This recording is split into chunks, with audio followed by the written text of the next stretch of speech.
if we go back to 2010, we would find that when asked to list the things about which they are most concerned, 1% of the population, which is extrapolated from the people polled, of course, 1% of the population listed Europe as an important issue.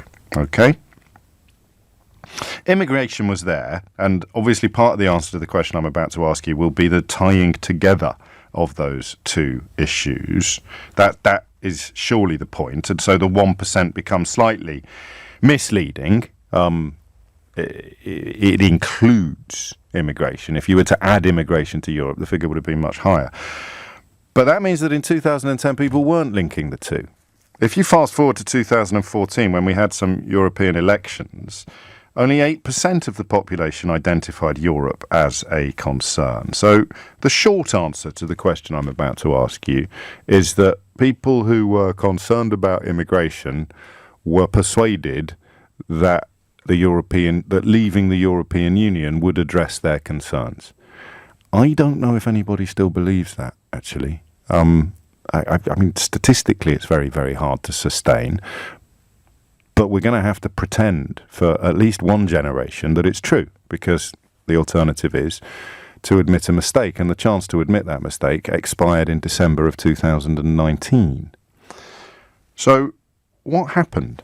It's a lovely symmetry to have a 10-year window, which we can examine. 11 p.m. this evening, we will, by instrument of law, leave the European Union. You won't notice any difference until a year from now, actually, until January 2021, when any changes will become apparent and evident and unavoidable. But bizarrely, and in many ways, the very essence of Brexit is contained within what I'm about to say.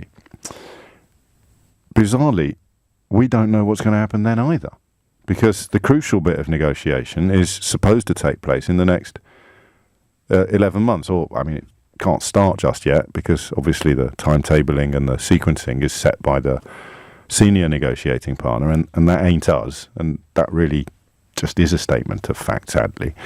We don't know whether or not, for example, the advice that the government is currently providing and paying to provide you, as you can tell from the adverts on this radio station, we still don't know whether or not this advice will hold come January 2021, because we don't know what arrangements we're going to come to with the European Union. I don't want to be the Banquo's ghost at the feast. I don't want any scraps today. I don't want to revisit old territories. Facts lost, and that's not a patronising observation. Facts lost, feelings won, and that's fine. All of the most important decisions I've taken in my life have been based more on my feelings than my facts. Well, I'm thinking of my marriage and wanting to be a parent. The two most significant elements of my human existence have been about feelings, not facts. I'm a little bit surprised to see that translate onto the political sphere, but we shouldn't be that surprised. There's plenty of precedent for it. But we still don't know what Brexit means. That's the weirdest thing of all. The arrangements that we come to with the European Union, if they can be signed off and agreed within a year, which is frankly unlikely, but I think the pressure is on, isn't it? And I think if we learn anything from the general election, it was probably that Boris Johnson at the moment is in a rather enviable position, in that if he can honestly claim that he's got Brexit done as a triumph by signing up to a deal that Theresa May had essentially rejected and breaking the pledge that he said no British Prime Minister could countenance, and having a form of border in the Irish Sea, then I honestly think he could just stick the word Brexit on a bucket of cold sick and sell it to a portion of the British public as a glorious victory. I hate to say that, and I know it sounds patronising and condescending, but it is just true.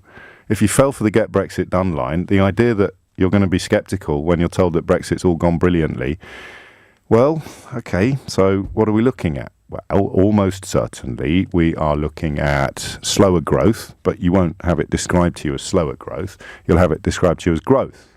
So rather than compare with 2016, they'll compare with 2019, perhaps. I don't know. We'll have to wait and see. closures, company closures, almost inevitable. Some have already, of course, started happening. The financial cost you probably won't see in any Brexit supporting newspaper, but it's there if you want it. The financial penalties that the country has already endured. People stopped pretending that there would be £350 million a week for the NHS pretty much before the ink was dry on the referendum result, didn't they? And yet, as naive snowflakes like me thought, the evidence of that particular con was not enough to distract people or to persuade people of the existence of the con. There you go.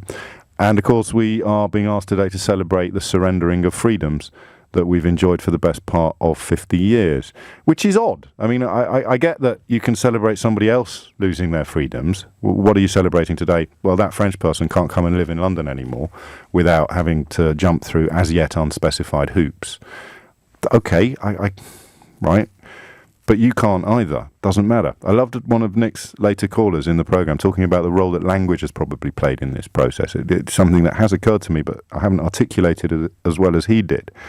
Because I talked about road signs. I remember driving around France and Italy and seeing road signs naming cities in other countries, other European countries, obviously. And something about that, psychologically, given that this has ended up being mostly about feelings, psychologically, I genuinely think that was different. You were also now supposed to be celebrating the domino effect, which would have seen other European Union countries queue up to follow us out of the door. All of the statistical evidence is that the opposite has happened. We have arguably done more for European Union unity by leaving and showing our former partners what leaving looks like than the world's most effective spin doctors, demagogues and gurus could have achieved, because they look at the reality of what we've done and decide. Even Marine Le Pen and Matteo Salvini in Italy have stepped back sharpish from the precipice of any form of European Union exit for their countries, France and Italy, and they are, politicians who don't even pretend that they're not far right. We still, in this country, labour under the ministrations of people in public life who pretend they're not far right while behaving. Well, if it walks like a duck and quacks like a duck, it's almost certainly a duck, unless you're getting hired by the BBC to appear on panel programmes, in which case it's definitely not a duck. It's balance. So I want positive answers as well, maybe, if that's not too much to ask. I don't think it would have been helpful today if you're wondering what questions I decided not to ask you. The obvious one would have been, so what exactly are you celebrating? But, I mean, we both know the answer to that. You're celebrating either profoundly important feelings or meaningless slogans, depending on your perspective. So I say, what are you celebrating? And you say freedom, and you mean it. You have been persuaded that you're somehow freer tomorrow morning than you are this morning. I think that's nonsense. I really do. And I've always thought over the last 3.5 years that you would see that eventually too. But a lot of people haven't. So you're celebrating freedom, a meaningless slogan for half of the country, but apparently a profound emotional fillip for the other half. So that wouldn't have been helpful. You'd ring me, you'd say freedom. I'd say, what can you do tomorrow that you couldn't do yesterday? And then you'd fall apart and go viral. But there's not as much fun in that anymore as there was when there was still a chance of calling out the con. I always think of that line in Clockwise, written by Michael Frayn, issued by John Cleese. A beautiful line, which I'll slightly get wrong because I haven't got it in front of me. But it's not the despair, Dawn. I can cope with the despair. It's the hope that gets me every time. And oddly, the result of the last general election took away any hope for people who would rather stay part of the largest trading bloc in the world and enjoy freedom of movement to just over 30 countries in which you'd be free to work, study, live and love. What are you celebrating today? Well, we can't move there anymore. All right, crack on. So that's why I'm not trying to be funny today by asking you to ring in and parrot a slogan about freedom or sovereignty or possibly fish and blue passports. Although fish is looking a bit iffy now, to be honest with you, and the blue passports have been made in France. But hey, get your little flag out, wave it away. That wouldn't be helpful. It would also be a bit disrespectful, I think, for one day only. Even if you don't know what you're celebrating, nobody should be a party pooper. All right? So what happened? Over that 10-year period, with the caveats that I've already put in place, we've gone from 1% of the country thinking that Europe was a major issue, a significant issue in their lives, to Europe being the defining issue for this country and the next 2, 3, 4 generations. Who knows how things are going to pan out? Again, that was the other runner and rider this morning. The other possibility for conversation would have been the penny drop moments when you thought everybody else would realise what you understood to be the case. For me, it'd be moments like Rees-Mogg talking about how we wouldn't see the benefits for 100 years, was it, or 50? I forget.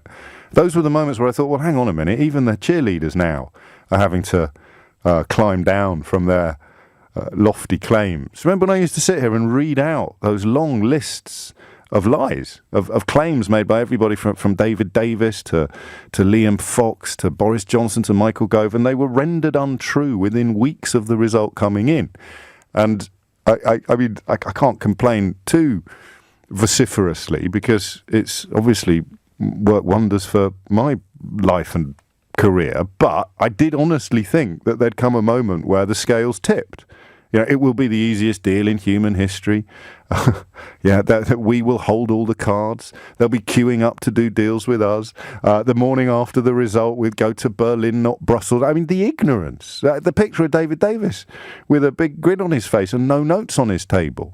And the European Union, of course, still negotiating from the position they made clear in July of 2016. You cannot have full access to the single market without... Oh, and there's another one. They claimed that we could. They claimed that we would have full access to the single market. So that's not happened. And as I say, it's almost liberating to feel that sense of duty lift off one's shoulders. Those of us who believe that journalism is about giving the public the information they need to make informed decisions have lost, categorically and completely. But I still want to know how. And we'll start with that statistic from 2010. 1% of the population considered Europe to be a major issue when contemplating how they would vote.